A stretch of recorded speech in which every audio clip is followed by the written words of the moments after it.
शिव पुराण श्री रुद्र संहिता प्रथम खंड 17वां अध्याय। पापी गुण निधि की कथा। सूत जी कहते हैं, हे ऋषियों, तत्पश्चात नारद जी ने विनय पूर्वक प्रणाम किया और उनसे पूछा, भगवान शंकर कैलाश पर कब गए और महात्मा कुबेर से उनकी मित्रता कहाँ और कैसे हुई? प्रभु शिव जी कैलाश पर क्या करते हैं? कृपा कर मुझे बताइए। इसे सुनने के लिए मैं बहुत उत्सुक हूँ।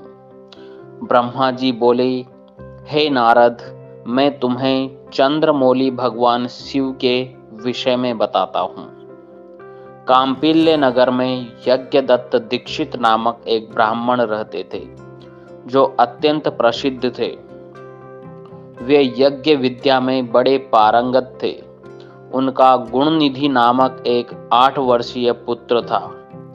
उसका यज्ञोपवीत हो चुका था और वह भी बहुत सी विद्याएं जानता था, परंतु वह दुराचारी और जुआरी हो गया।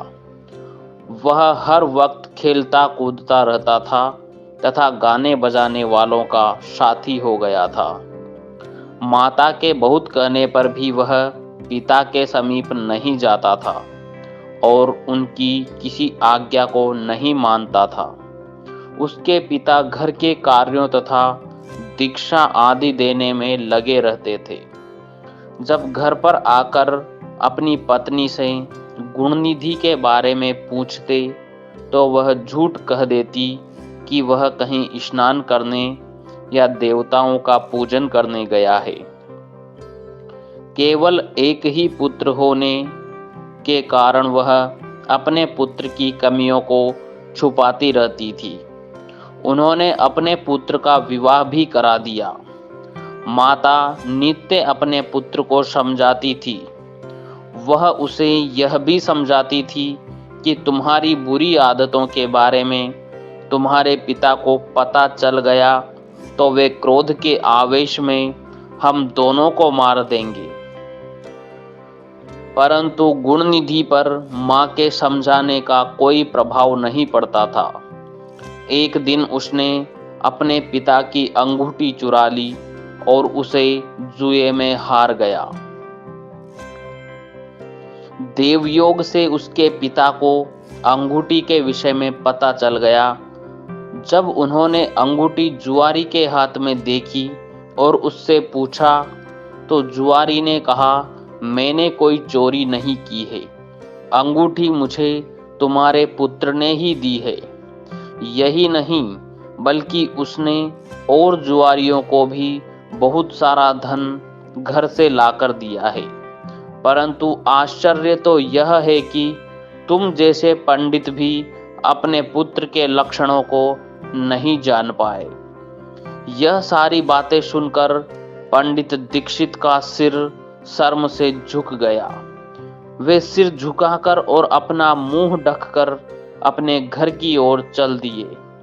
घर पहुंचकर गुस्से से उन्होंने अपनी पत्नी को पुकारा। अपनी पत्नी से उन्होंने पूछा, तेरा लाडला पुत्र कहाँ गया?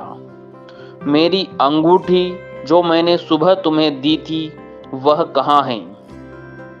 मुझे जल्दी से दो। पंडित की पत्नी ने फिर झूठ बोल दिया, मुझे स्मरण नहीं है कि वह कहाँ है। अब तो दीक्षित जी को और भी क्रोध आ गया।